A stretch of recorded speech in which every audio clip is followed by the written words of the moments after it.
2019 was an incredible year for Tactical Bassin. We got the opportunity to travel all over the country as well as out of the country.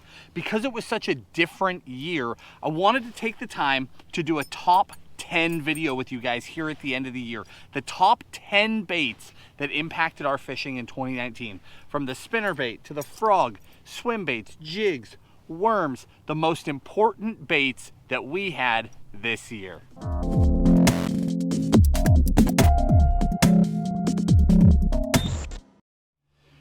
We had the opportunity to fish in nearly half of the states in the country this year. It was incredible. From going all the way up to Alaska, fishing all the way across the south, back across the north, and then traveling outside the country, going up to Canada, up to the Arctic, fishing the Arctic Ocean, dropping down, fishing in Mexico. It really changed our perspective, and in some ways, it caused us to discover new baits, new opportunities, new ways to fish. But in other ways, I was blown away at the impact that some of our tried and true baits had no matter where we went. I mean, there were baits that I had on deck in 20 plus states. They were the same baits I had tied on in my box the day before I left home. So it was really interesting to see the baits that carried over and the baits that were more location specific. So within that spirit, I took the top 10, these are in no particular order, the top 10 baits that had the biggest impact on my fishing this year, no matter where we went. They were just universal, that caught quality fish, that caught giant fish. These are the baits. Let's jump right into it. Now, some of these I'll give you fish catches for them too, just so I'm not just sitting here talking to you about it. I'll actually show you fish that we caught on some of these. But this first guy right here, this is a 6th Sense MiniMag. It's a square bill, but it's bigger than a typical square bill. Nowhere near as big as like the big Mega Bass or the big Lucky Craft. It's an in-between. It's a really nice size silent bait, which is a big deal as you go around the country. There are times where that silent bait makes all the difference in the world. So this MiniMag, unique size, really good colors. It comes in dozens and dozens and dozens of colors. I was able to match it up to all sorts of different conditions, but I had so much fun with this thing. It came stock with really good hardware, which I applaud 6th Sense for. That is fantastic. That is not often done. So I literally took these things out of the package and just started catching fish on them, which is awesome. So the first one, again, no particular order, that MiniMag. Next up, the Mega Bass Dark Sleeper. How many videos did we talk about this bait in? It's because Tim and I, in the same year, both fell in love with this bait. The aha moment, we had caught a lot of fish on it already, just one here, one there, but the aha moment came in Green Bay, Wisconsin, where we were on a Kitech bite and we were catching fish.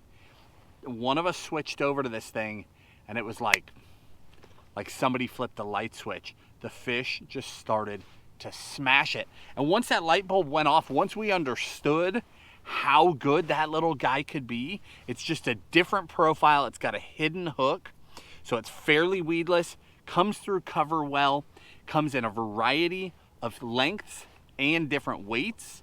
But that 3-inch, roughly, I think it's a 3-inch, 2.5, 3-inch. I'll link it down in the video description. But that size right there was my favorite, personally. This particular color, I think that's called the Donko color. I caught some giants on this color. Just so much fun. I have one of these that I actually retired and is sitting on my desk at home just so that when I see the bait, I think about all the fish that we caught on it. It was a smallmouth killer, but it also caught a bunch of really nice largemouth. That was a really cool bait for this year. Next up, the Bladerunner Spoon, the 1 3/4 ounce Bladerunner Spoon. This is not the first year we've smashed fish on this thing. We've been doing it year after year after year, but it just continues to smash them. From smallmouth to spotted bass to largemouth to stripers to catfish to bluegill. I mean, everything eats that spoon. It just has this fall on its way down. It is just so different. It's so balanced. It's so perfect. It just works everywhere we take it. Caught giant fish from California to Kentucky on this thing. Could not be happier with that guy this year. The next one, the spinnerbait. This is a Bling spinnerbait, 1/2 ounce. This bait right here stayed on deck all over the South. I tied it on somewhere in Texas, and we fished all the way across the South before turning north and going up to Wisconsin. And every single fishery that we stopped on, I caught fish on that Bling. My biggest bite on Lake Chickamauga, we were there for 3 days. My biggest fish came on that guy right there in that exact color. It was just a fish producer. It's a very light wire spinnerbait, very, very soft. As a result, you get a ton of vibration, and the blades are a little bit wider than a normal willow, paper thin. It's almost a finesse spinnerbait, if you will.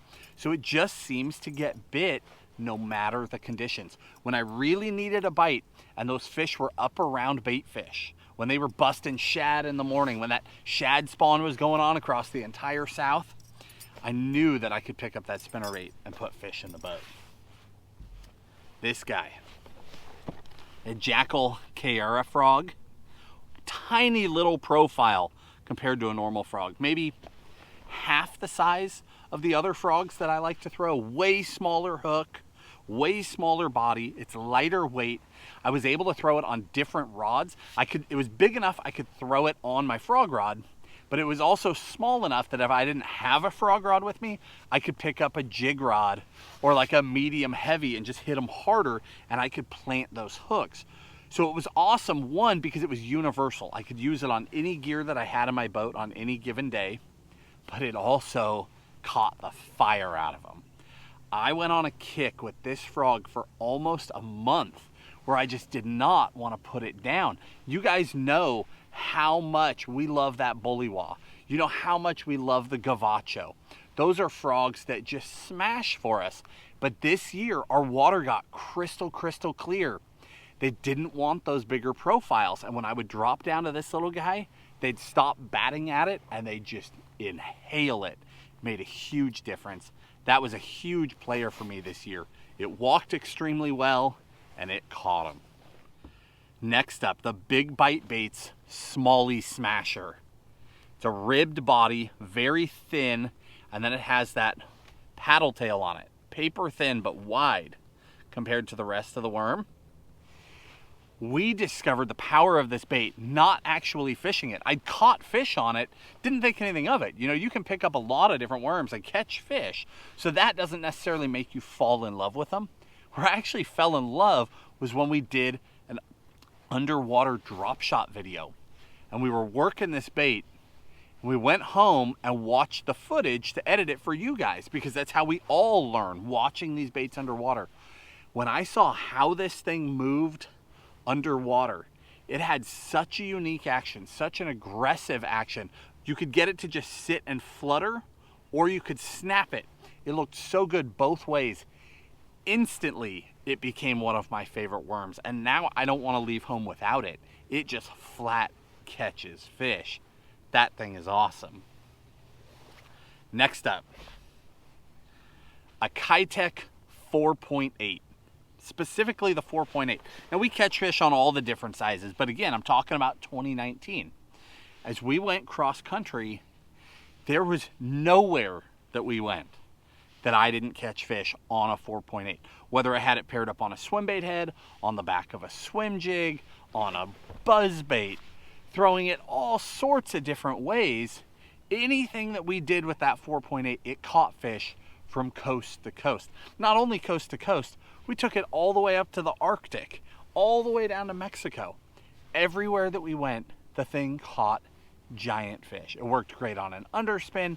It almost didn't matter. I fell in love with this exact color, electric shad. I have half a dozen colors that I really like. but I just seem to cycle through them. Maybe because, like most people, I fish the same home spots a lot when I'm here at home. So I think I educate my fish a little bit. So it seems like from one year to the next, little color changes make a big difference. But that electric shad just smashed them here and everywhere else that we went. That thing is awesome. We've got 3 more. I'm gonna jump to this guy. The Waiver 168 in the light trout. This is a bait, I mean, we've thrown this thing year after year after year after year. We've talked to you guys about it. Hundreds, if not thousands of you have caught giant fish on them. But each year I go through these cycles, again, just like changing colors with the Kitech, where I'll just fall in and out of love with the bait. This was a year where I just fell back in love, specifically with the 168. From going down to Mexico, we caught giant largies on it down there. We took this thing to the Arctic. Cece got to break a couple of line class world records for lake trout with an Waiver 168 in light trout. It was an amazing year for this bait. Everywhere we took it, the fish just ate that thing. And as we went around the country, everywhere we went, they ate that thing. They ate it in Texas. They ate it up north. I mean, it was really just a new reminder of how powerful that bait is, because it's so small you can throw it on anything, but it's big enough that it draws those giant bites. It's small enough that it gets a lot of bites. It's reactive, so you can trigger fish, whether they're lethargic or wanting to feed, you can trigger a feed response. Just such a universal bait. It's more of an oversized jerk bait that catches giant fish than a true swim bait. But the fish it catches are remarkable. Couldn't help but talk about that one. Next, a Senko. The 5-inch Senko though. Color almost doesn't matter, but I tend to lean towards either the green pumpkins, like a green pumpkin black flake or a green pumpkin watermelon laminate, or the other direction to some of the really natural tones. But the 5-inch Senko is a bait that I'd gone a long time without throwing. When I do throw a Senko, I mean, there's nothing glamorous about fishing a Senko, so we don't do it a lot, but when we do it, it always works. Well, normally I throw either the 6-inch or the 7-inch because I can get better bites. It still seems to catch the smaller fish. You know, you get a few less bites, but if you come across a giant, they're more likely to eat the 6 or the 7 than a 5. Well, this drive, again, talking about going cross country, this drive really reminded me of how powerful the 5 was. Whether it was me up on the nose of the boat, flipping in cover, or Cece catching them, making bomber casts, or Sierra in the back of the boat, dragging it behind the boat, catching fish. Everywhere we went, the 5-inch just flat caught fish. You cannot argue with its effectiveness. It was amazing. Whether we wacky rigged it or fished it on a Texas rig, it didn't even seem to matter. Just everywhere we went, the 5-inch was so powerful for me this year. And that was a really good reminder because I like to upsize, but as you go state to state to state to state, sometimes it pays to throw that smaller bait. You know, Patoka Lake. We were on Patoka Lake, just in the middle of the country. And guys had, they told me after the fact that it was this terrible fishery and it was super tough. And that just was not true. We went in there without any information at all and just went fishing. It was an awesome fishery. It was full of great fish. You had to cover a lot of water to get a bite. That was the only tough part. But once I had a pattern, I could mirror the pattern and it worked all over this lake. And that 5-inch Senko was the ticket. Big bomber cast with light line with that Senko. And I caught some really quality fish for that part of the country. I loved it. All right, last but not least is a finesse jig. That finesse cut jig. Again, a bait I've thrown forever, but it comes and goes. Well, this year, that finesse jig just flat caught them. Whether we're talking about being in Wisconsin and Michigan, flipping that thing for smallmouth, in and around cover. It was amazing. It worked ever. Shooting it up under trees, back in little pockets, catching shallow water smallmouth, or coming back to California, catching big largemouth. We went and did that kayak drift this fall. Big smallmouth. We're eating this exact one, this exact finesse jig with that kicking tail on there, that Strike King chunk on the back of it, kicking, moving water.